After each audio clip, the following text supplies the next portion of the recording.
Crews are on the scene of significant fire in North York. Flames spreading to 2 homes, but no one was hurt. The latest on the probe into what sparked the fire.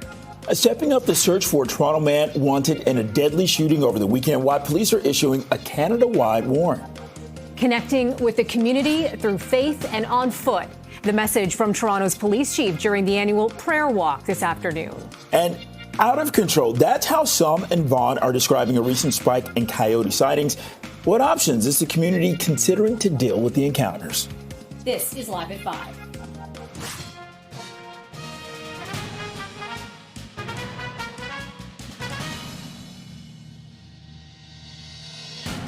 Hello, I'm Melissa Duggan. I'm Bakari Savage. Welcome to Live at 5. So 2 houses, they've been damaged in a large fire in North York. CP24 Cija Liu joins us with more from the scene. It's on Glen Eagle Crescent near Don Mills and Shepherd. I wonder if you could describe the scene for us there, Cija. Well, Melissa, Bakari, this is a quiet neighborhood, but there has been extensive damage done to these 2 homes.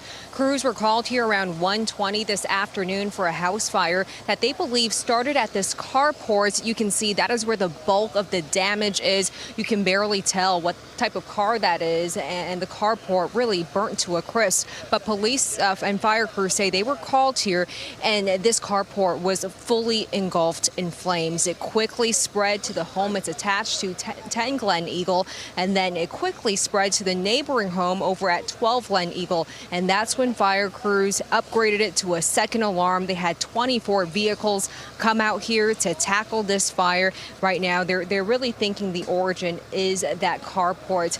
We asked the fire crews, what kind of car was that? Right now, we can tell it's a yellow car, but they told us it was a gas-powered car. Now, fortunately, despite all the damage being done here, everyone was able to make it out safely. They tell us there was 1 person inside one home, 2 people inside the second home. Everyone was able to get out uninjured. However, they did find a dead pet inside one of the homes. We're being told by several neighbors that it was a cat that perished in the fire. But we did speak to the platoon chief on the response today and the difficulties when it came to tackling this fire. Take a listen.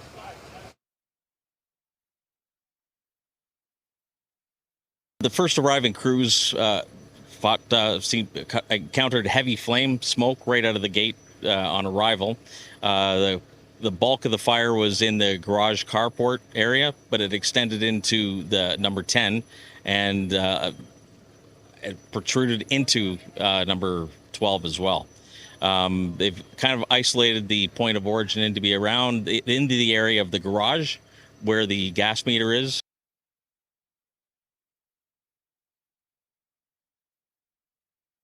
Like he mentioned, there was a gas pipe that was compromised, so that's why we see this Enbridge truck here at this moment. But crews were actually able to put out the fire within 5 to 10 minutes of getting here, but you can just imagine how quickly it spread to cause this much damage despite the quick efforts by fire crews.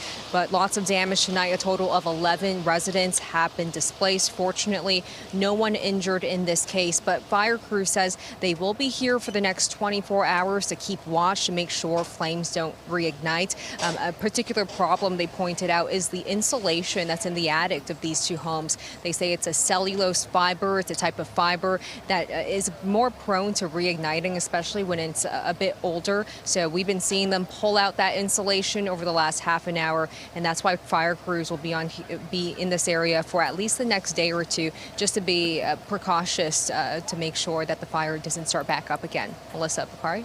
Sure, keeping an eye on those hotspots. Thanks so much for that, Cija. Appreciate it. Police have identified a suspect in a weekend homicide near Victoria Park in Shepherd. A Canada-wide warrant has been issued for 34-year-old Milad Taran of Toronto. He's wanted for first-degree murder. This is in the shooting death of 43-year-old Paulin Harusha.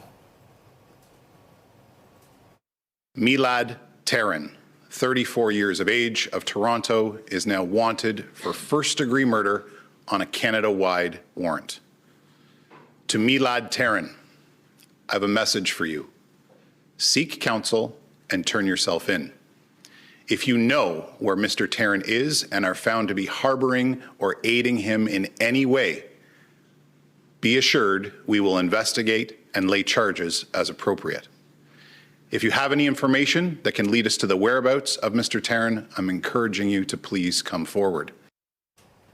Harusha was shot just before midnight on Saturday. Police say life-saving measures were performed, but he died at the scene. Well, Harusha was behind the wheel of this black Audi. It's on Meadow Acres Drive. That's when he was shot. The car had 6 bullet holes in the driver's side window. Investigators say that a light-colored SUV was seen leaving the area shortly after the shooting. A citywide prayer walk was held today, and Toronto Police Chief led the walk in 32 Division, starting with the Lawrence Heights neighborhood. Let's go live to CP24's crime analyst, Steve Rod. Steve. Yeah, guys, this is the second decade that this walk has been taking place. And the chief spoke today about the importance and the significance of the police, community members, faith leaders from all denominations coming together to celebrate peace and to walk in unity together. So this walk started at the Lawrence Heights Community Center just after 2 o'clock this afternoon, and the walk made its way through many of the streets here in Lawrence Heights. And we're showing you pictures of the walk now being led by the chief. There are also some MPPs here and the local councillors as well. Councillor Pasternak was one of the councillors here. After the walk, they came back here to Lawrence Heights Community Center, and they were more prayers offered, and then the chief spoke to the media. So you're also going to hear from the Toronto Police Chaplain. He spoke about the importance of the cohesion between the police and community members and faith leaders as well, and he spoke about the importance of the three of them coming together. So here's more from the chief, who talked about the importance of this walk in the community, and more from the good chaplain as well. Let's hear from both. The hope is that communities come together and work together to build and rebuild trust where necessary, so that solutions can be identified with our communities. You know, we don't police our communities, we police with our communities. And I think these prayer walks afford us a unique opportunity to bring people together in a way that helps rebuild trust where necessary and create solidarity and a shared mission of community safety and well-being. It doesn't take much to recognize in the general media perspective, we see the bad, we see the flags, we see the animosities, the judgments and the hates, we see the wars and the violence. I think the faith community can demonstrate that we bring peace and hope to a community who is missing out on the opportunity to have a unified effort regardless to our differences. You know, what the chief said there was so important when it comes to policing with the communities, not policing the community. It's always a collaborative effort, community members and the police together. And this walk today certainly does highlight the importance of that statement. Let's send it back to you guys. Force crime analyst Steve Ryan coming to us live from 32 Division. Ontario's chiefs of police, they're voicing support for speed cameras. This is following Premier Doug Ford's threats to scrap them. The Ontario Association of Chiefs of Police says automated speed enforcement cameras are effective in reducing speeding and free up resources for other public safety priorities. It is urging municipalities to use the cameras strategically to augment their elements of road safety. The recommendation comes after Premier Ford called those cameras a cash grab, and more municipalities, if they don't get rid of them on their own, his government will. Okay, it's 5:08. Let's get a check on the evening commute with CP24 traffic specialist Adjoa and Cia Bois. Yeah, Bakari, watching a brand new problem just came into the traffic desk happening on the QEW Niagara bound.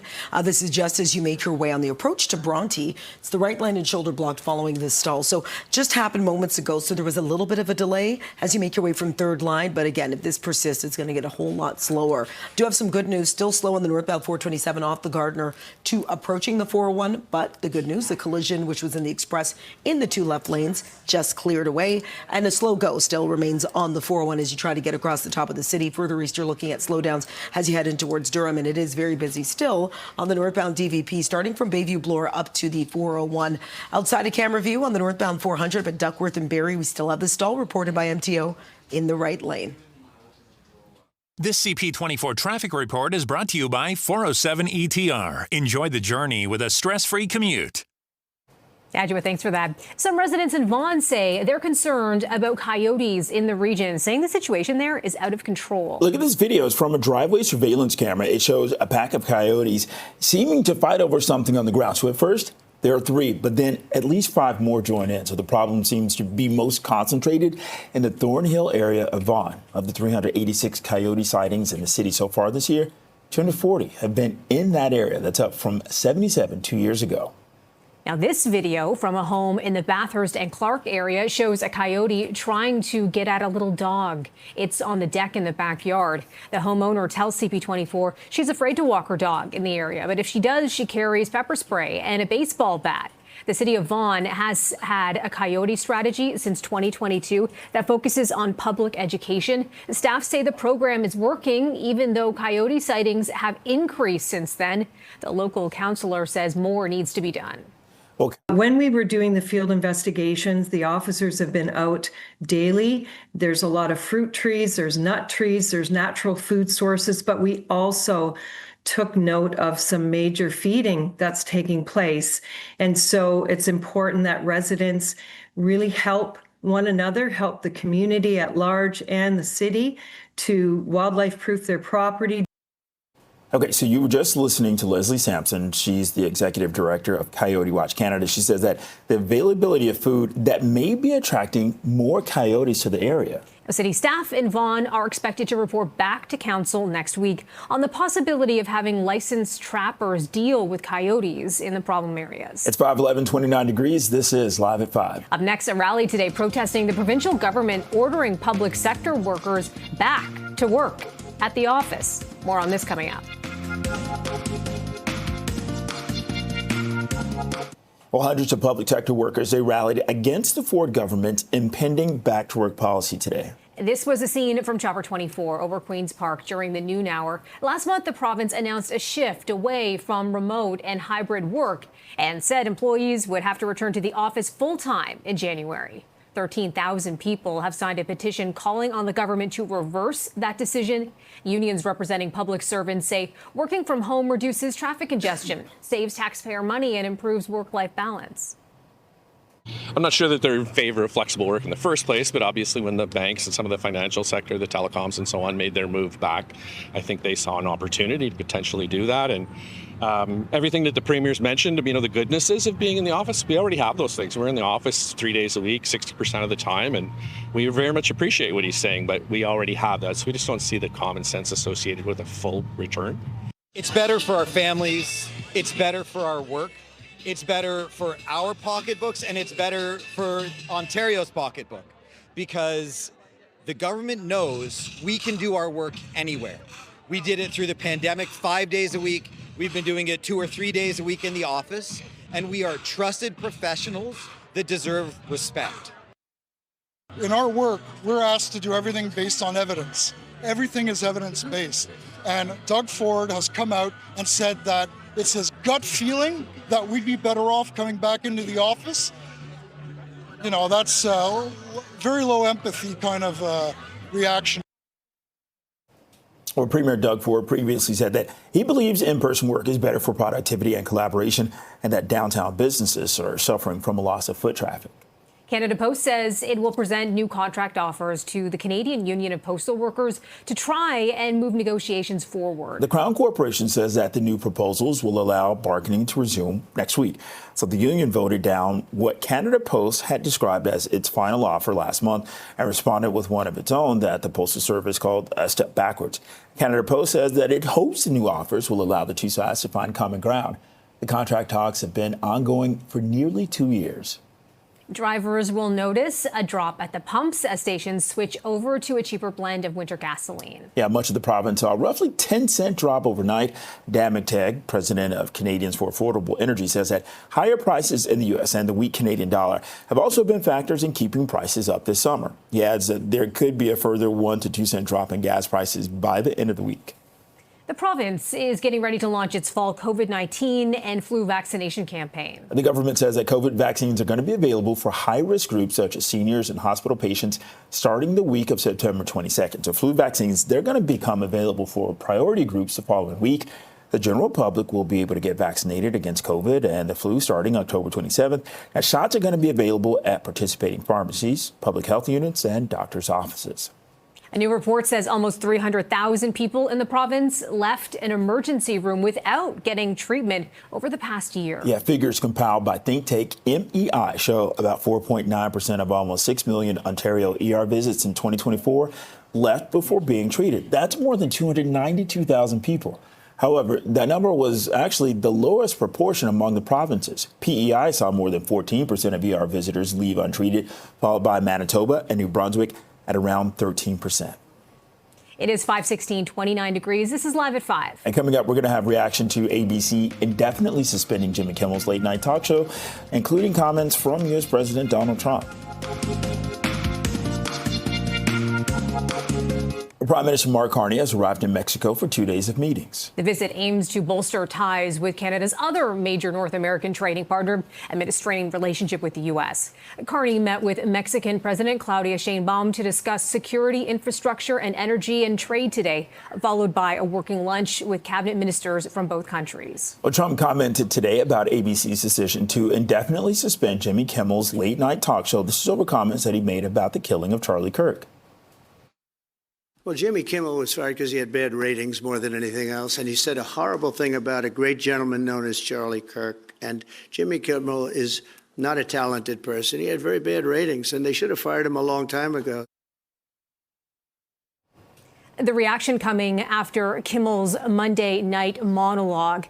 ABC acted soon after Nexstar Communications Group said it would pull the show from its 23 stations. Trump is also calling for the cancellation of late night talk shows by Jimmy Fallon and Seth Meyers. Kimmel has not made any public comments about his suspension, but comedians are responding. The Jimmy Kimmel Show has been pulled indefinitely, abruptly, because of complaints from the Trump administration. So let's see. He didn't end the Ukraine war or solve Gaza within his first week, but he did. This is the Trump administration coming after people who speak out against him. This is the end of it. If you have any concern or belief in real freedom or the Constitution and free speech, this is it. This is the deciding moment. And former President Barack Obama posting this online, quote, after years of complaining about cancel culture, the current administration has taken it to a new and dangerous level by routinely threatening regulatory action against media companies unless they muzzle or fire reporters and commentators it does not like.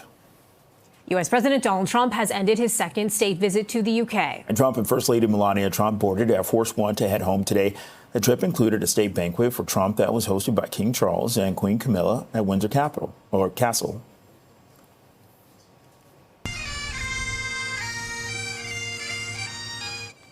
Trump met earlier today with British Prime Minister Keir Starmer.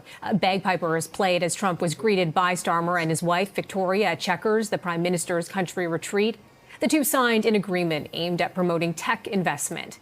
Trump later spoke about Russian President Vladimir Putin when he was asked about his lack of progress in brokering a deal to end the war in Ukraine. He's let me down. He's really let me down. It was going to be Russia and Ukraine, but we'll see how that turns out.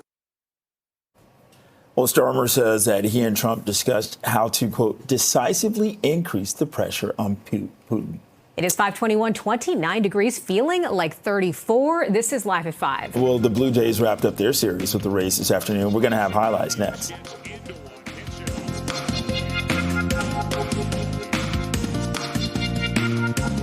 The Daily Bread Food Bank is kicking off its Thanksgiving drive today. It comes as monthly visits to the food bank have surpassed 300,000. In 2025, visits to food banks across the city, they're expected to exceed 4 million. That is the most on record. So to meet the need, the goal of this year's Thanksgiving drive is to raise $4.4 million and 225,000 pounds of food by October 31st. More than 10% of Toronto has to rely on the network of agencies that make up the Daily Bread Food Bank. They have to rely on the volunteers, and they have to rely on donated food and purchased food in order to make ends meet. And it just shouldn't be that way. It wasn't that way, and it is that way now. We've been around for some 40 years in the city of Toronto, and it took 38 years to get to 1 million client visits. It only took 2 years to get to 2 million client visits, 1 year to get to 3 million client visits. And next month, Daily Bread, when we launch our Who's Hungry report, will sadly be announcing that Toronto has hit 4 million client visits in a single year. I am asking Torontonians whether you have a can of rice or can of soup or some extra dollars, go to your local fire station. Take one of these Perolator's red bags with you. Come and donate. Thanksgiving is counting our blessings, but also sharing what we have. So let us share with each other. It's not just about gratitude, it's about generosity. Love says, you before me. That's it. Love is that simple. Love says, you before me. And as a community, when we put others before ourselves, that's when we really thrive. I'm not going to give you a pep talk about doing this because I've been around this city for some 30 years now, and I know all you need to do is know that there's an issue, and you'll respond. Well, to support the Daily Bread Food Bank, you can donate food by dropping it off at any fire hall or the Daily Bread warehouse. That's at 191 New Toronto Street. The Blue Jays were unable to muster any offense today when they wrapped up a series with the Rays. Carson Williams gets into one, hits it a long way to left and way out of here. Well, Toronto was already trailing 3-0 in the sixth inning when Carson Williams hit a solo home run for Tampa. The Rays would hold on to shut out the Jays 4-0. Toronto has now lost back-to-back games. The Jays are going to open a series with the Royals tomorrow night. It may feel more like summer than winter right about now, but the Leafs hit the ice for the first time today at training camp. Coach Craig Berube overseeing the troops down at the Ford Performance Center this morning.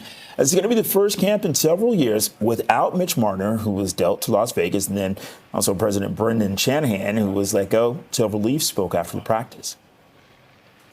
Obviously, I wanted to play. I don't like being out of the lineup, so I think for me, it's just to keep doing what I'm doing. I know that my hard work's going to pay off. And again, just sticking to what I do best is working hard and sticking to my strengths.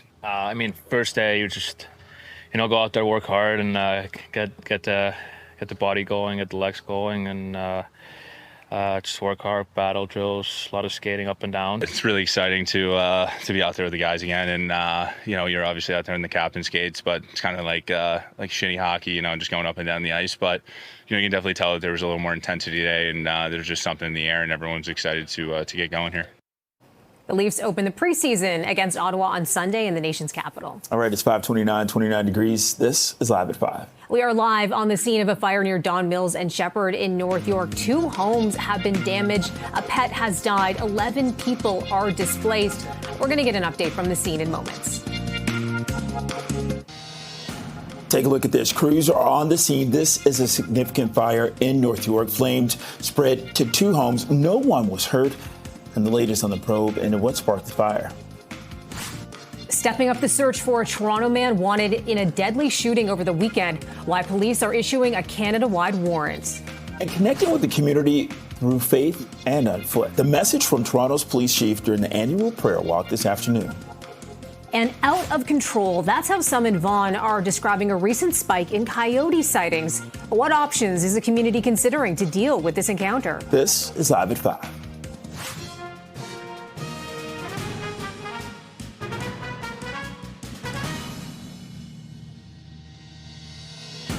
Good evening. I'm Bakari Savage. And I'm Melissa Duggan. Thanks for being with us tonight. A citywide prayer walk was held today, and Toronto Police Chief Myron Demke led the walk in 32 Division. It started in the Lawrence Heights neighborhood. Let's go live to CP24's crime analyst, Steve Ryan. Steve, you were along for this walk.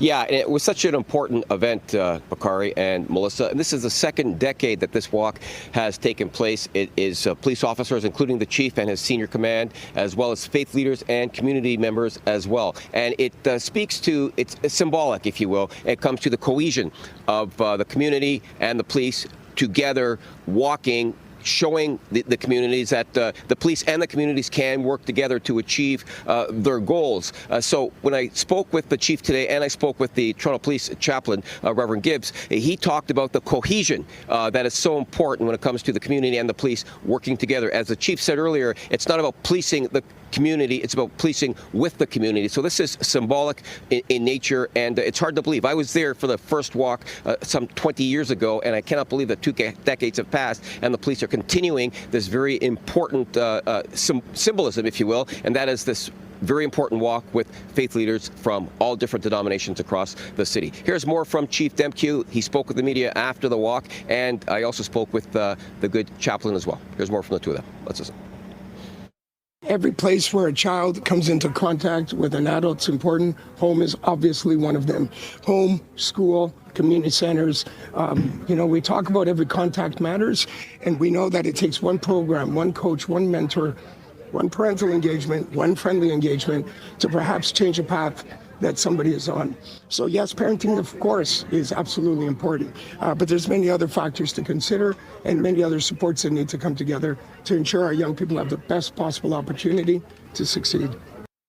But in the public space, for us to live in peace, we have to know how to get along together. So by walking with law enforcement, the ones who are safeguarding us and protecting us, we are demonstrating that there is unity amongst all of us. And you can see the numbers who came out today across all 16 divisions. It was from all different faiths, all different backgrounds, all different communities. You know, the chaplain is a remarkable man. I've worked with him in the past. He does some incredible work. He's an incredible asset to the Toronto Police Service. And that the clip we played from the chief, he was responding to a question by one of my colleagues regarding youth violence. And he stated his commitment, his service's commitment to tackling youth violence by working collaboratively with other community leaders. It was his call to action, and it's something that he certainly is dedicated towards reducing the amount of young people that we see that are involved in violent crimes. Send it back to the desk. All right, reporting live, CP24's crime analyst Steve Ryan. Police have identified a suspect in a weekend homicide near Victoria Park in Shepherd. A Canada-wide warrant has been issued for 34-year-old Milad Taran of Toronto. He's wanted for first-degree murder in the shooting death of 43-year-old Paulin Harusha. Harusha was shot just before midnight Saturday. Police say life-saving measures were performed, but he died on the scene. The nature of the relationship between Mr. Harusha and Mr. Taran is still under investigation. We are actively investigating what that relationship is. I can tell you that there was some familiarity between the two of them, but beyond that, I'd be speculating at this point. Harusha was behind the wheel of a black Audi on Meadow Acres Drive when he was shot. The car had 6 bullet holes in the driver's side window. Investigators say a light-colored SUV was seen leaving the area shortly after the shooting. And a woman has serious injuries. This is after being shot in Scarborough. Police were called to a housing complex near McCowan in Eglinton around 11 last night. That's where they found a woman in her 20s with gunshot wounds. She was taken to hospital and is expected to survive. A house in the area was also hit. I didn't know what was happening, but it just sounded like gunshots to me. So I asked the police to come out and take a look around the area to see, because we have a school back there and it's not very well lit in the fire route area and in the back of the school. So it's hard to tell where it's coming from. It's getting bad now. Like we're all like, it's kind of scary because people that have children walking around and in this shooting and stabbings, lots of them in this area too. 11 is too soon to be like, people are still out on this. And yesterday it was like warm, very warm, the kids were outside playing like until 9 o'clock, 9:30. We went home like 9 inside. We were watching TV. We went to bed like 10, but we didn't heard any sound actually, like very close here. But hopefully we get some answers here, and the police are here, so they will investigate and find some answers here. It's all over, and it's up to the government, right? They got to do something now. It's, when is enough's enough, come on, it's, they have to do something. And everybody's, they're all fed up around Toronto, so, it's very frustrating. And no suspect descriptions have been released just yet, but anyone with information, you're asked to come forward. Police have made an arrest in an unprovoked stabbing in the West End. 26-year-old Joshua Alexander of Toronto was charged with aggravated assault and assault with a weapon. Police say that they were called to the Western Road and Lawrence Avenue area just before noon yesterday. They found a man with serious injuries. Investigators say that the victim was working at the rear of a building. That's when he was approached from behind and stabbed. Your regional police are asking for help identifying suspects in a shooting at a home in Vaughan. Investigators have released the surveillance video of the incident. It happened Monday. This is in the Ravendale Gate and Stegman's Mill Road area. So that's near Highway 27 and Islington, rather. Suspects arrive in an SUV before one person dressed in black gets out of the passenger side. That person then shoots multiple times at the house before getting back in the vehicle, which is then driven away by a second person. Well, no one was hurt. Anyone with information or additional video, you're asked to come forward. The woman sentenced to life in prison in the murder of Stephanie Rangel in East York has once again been granted day parole. Melissa Todorovic is now going to be allowed to live in a group home for 6 months, and she must abide by a long list of conditions, including a curfew. Todorovic was previously granted day parole in 2018, but it was revoked.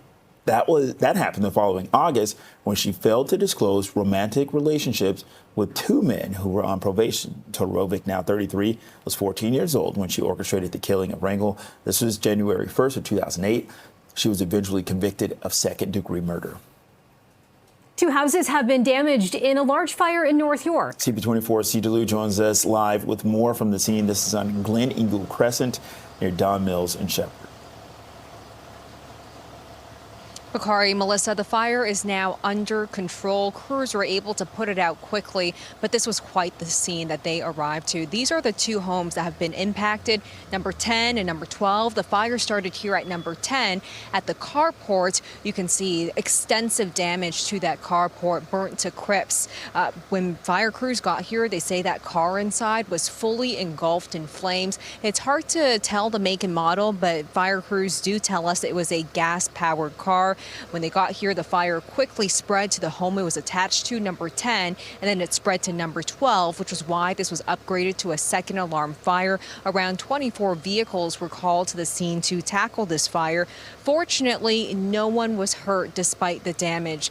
They tell us there was 2 people inside one home, 1 other person inside the other home. They were both able to evacuate and make it out safely. However, a pet was found dead inside one of these homes. We're being told by neighbors that it was a pet cat who did not survive.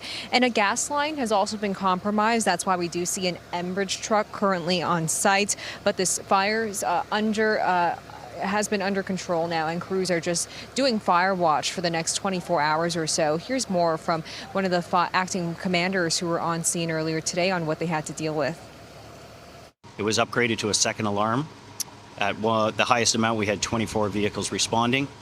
The fire was knocked down quickly. Area of origin so far looks like in the carport in between 2 houses. The flames were intense enough to start to impinge on the second house and light it on fire. Now, though fire officials believe the fire started at the carport, they are still investigating to determine what exactly sparked the flames. They said they got initial reports of e-scooters, but then once they went inside, they didn't find any e-scooters. But you can just tell how quickly the fire spread, because they told us they put this out within 5 to 10 minutes of getting here, but clearly extensive damage to the home. There is the siding that is melted off, even the trees nearby scorched. A total of 11 people have been displaced from their homes because of the fire. These 2 homes obviously evacuated now. Those people will have to stay elsewhere for the night. But Bakari, Melissa, crews will be on scene for the next 24 hours or so just to watch out for any hot spots. Yeah, still an active scene there. I'm looking at all those firefighters behind you there. Glad those 11 people who were there are okay. Thanks for that, Zisha.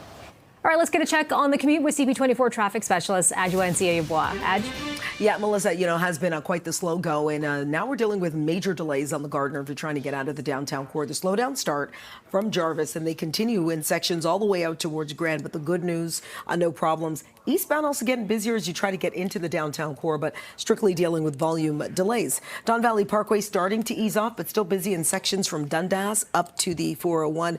Once you get onto the 401, at least we're checking in problem-free, but it's still a busy drive right across the top of the city if you're trying to make your way home from work and school. Outside of camera view in North Toronto, long-standing collision still blocking lanes on Yonge and Duplex. I'll send it back to you both. Thanks, Adge. It's 5:42, 29 degrees. This is Live at 5. Coming up next, Ontario's chiefs of police are voicing support for speed cameras following Premier Doug Ford's threats to scrap them.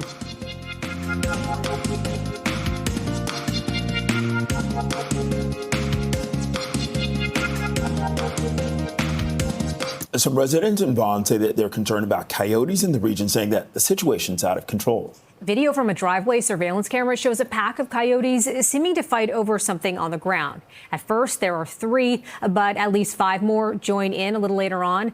The problem seems to be most concentrated in the Thornhill area of Vaughan. Of the 386 coyote sightings in the city so far this year, 240 have been in that area, up from 77 2 years ago. And then there's this video. It's from a home in the Bathurst and Clark area showing a coyote trying to get at a little dog that's on the deck of a backyard. Now, the homeowner tells CP24 that she's afraid to walk her dog in the area, but if she does, she carries pepper spray and a baseball bat. The city of Vaughan has had a coyote strategy since 2022. It focuses on public education. Staff say that the program is working, even though coyote sightings have increased since then. The local councillor says that more needs to be done. Coyote Watch Canada Executive Director Leslie Sampson says the availability of food may be attracting more coyotes to that area. And if people are providing food sources, deliberate or unwittingly, those food sources will encourage animals not to move along. And so we ask the public to help do their part, report any feeding that they see, any food items that are in the landscape. They will be looking at addressing the fruit trees. All the fruit now is on the ground. All the nuts are on the ground. Those are food sources for smaller prey species, which are, of course, food for birds of prey and canids like fox and coyotes. City staff in Vaughan, they're expected to report back to council next week on the possibility of having licensed trappers deal with coyotes in problem areas.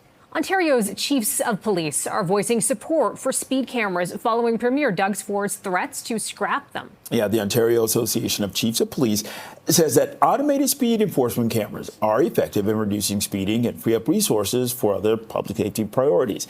It's urging municipalities to use the cameras strategically to augment other elements of road safety. The recommendation comes after Premier Ford called the cameras a cash grab and warned municipalities that if they don't get rid of them on their own, his government will. Hundreds of public sector workers rallied against the Ford government's impending back-to-work policy today. This was the scene from Chopper 24. This is over Queen's Park during the noon hour. Last month, the province announced a shift away from remote and hybrid work and said that employees would have to return to the office full-time in January. 13,000 people have signed a petition, calling on the government to reverse that decision. Unions representing public servants say that working from home reduces traffic congestion, saves taxpayer money, and it improves work-life balance. It'll affect our members significantly. Some of them have already been hired with a hybrid work model as part of their employment schedule, and that supported their families, that supported their work-life balance. And now this government, which is our employer, is trying to rip that process away from us. So our members are angry. And we're here today to, tell the government, our employer, that this was unfair. Logistically, it's not going to work. It doesn't even make sense on paper. So we're not sure, how this is going to happen. I think there's a lot of, work-life balance is the most obvious, but most of my members, they can't afford to live downtown, and you and I can't afford to live downtown. So everybody lives in a suburb. Now all of a sudden they're going to have to commute 5 days a week instead of 3 days a week. There's going to be an added expense and cost that comes with that. Post-pandemic, childcare pre and post-school day, non-existent. So people have, been able to, make up for that by being at home on occasion and working from home. All of that stuff's going to be lost. It's going to be a huge disruption to people, and from our point, very needlessly. A spokesperson for Treasury Board President Caroline Mulroney has released a statement which reads in part, the 5 days per week in workplace standard represents the current workforce landscape in the province, reinforcing our commitment to reflecting the people and businesses we serve across Ontario. The statement goes on to say there are many public service workspaces across the province that are not being used at full capacity under the 3 days per week in workplace policy, which will accommodate this new transition. It's 5:49, 29 degrees. This is Live at 5. Coming up, we'll have reaction to ABC indefinitely suspending Jimmy Kimmel's late night talk show, including the latest comments from U.S. President Donald Trump.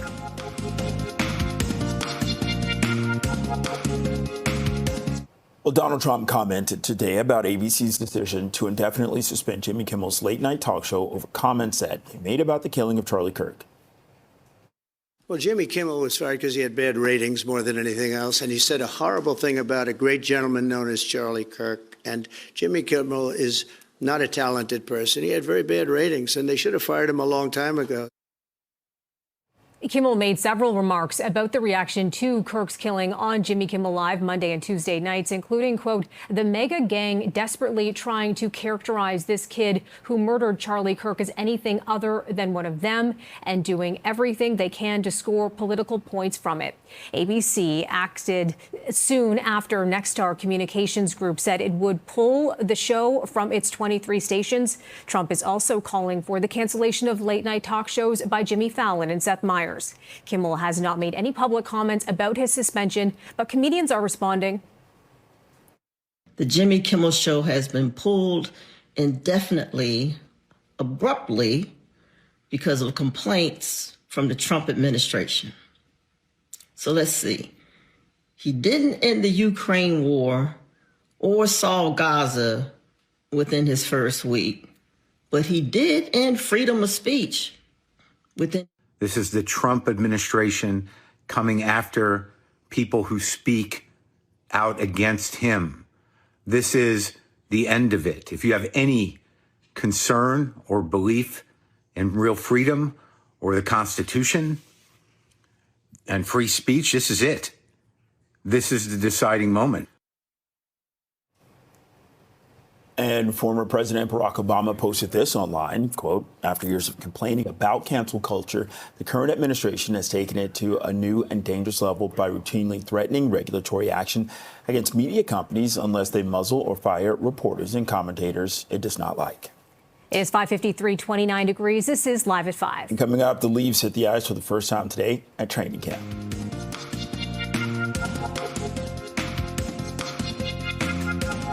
Well, the Blue Jays were not able to muster any offense today. This is when they wrapped up a series with the Jays. Carson Williams gets into one, hits it a long way to left and way out of here. Well, darn. Toronto was already trailing 3-0 in the 6th inning when Carson Williams hit a solo home run for Tampa. The Rays would hold on to the shutout against the Jays 4-0. Toronto has now lost back-to-back games. The Jays will open a series with the Royals tomorrow night. Well, it may feel a little bit more like summer than winter, but the Leafs hit the ice for the first time today at training camp. Coach Craig Berube overseeing his troops down at the Ford Performance Center this morning. This will be the first camp in 7 years without Mitch Marner, of course, who was dealt to Las Vegas, and President Brendan Shanahan, who was let go. Several Leafs spoke about after the practice.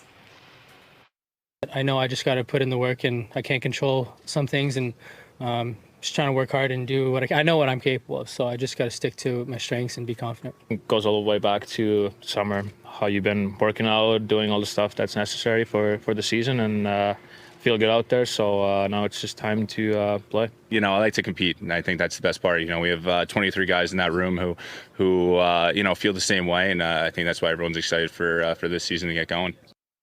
And the Leafs open the preseason against Ottawa Sunday in the nation's capital. The Daily Bread Food Bank, it is kicking off its Thanksgiving drive today. It comes as monthly visits to the food bank have surpassed 300,000.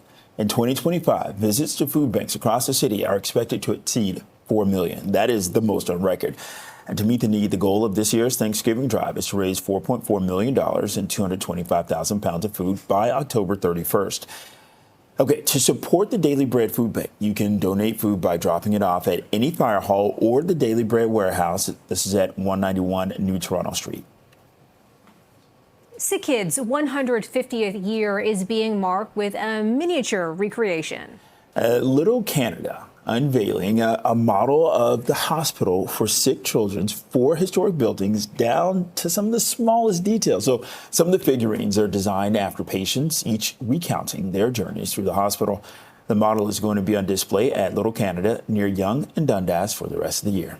It is 5:58, 29 degrees, still feeling like 34. This is Toronto's breaking news, CP24. And thank you for watching. CTV News at 6 is next.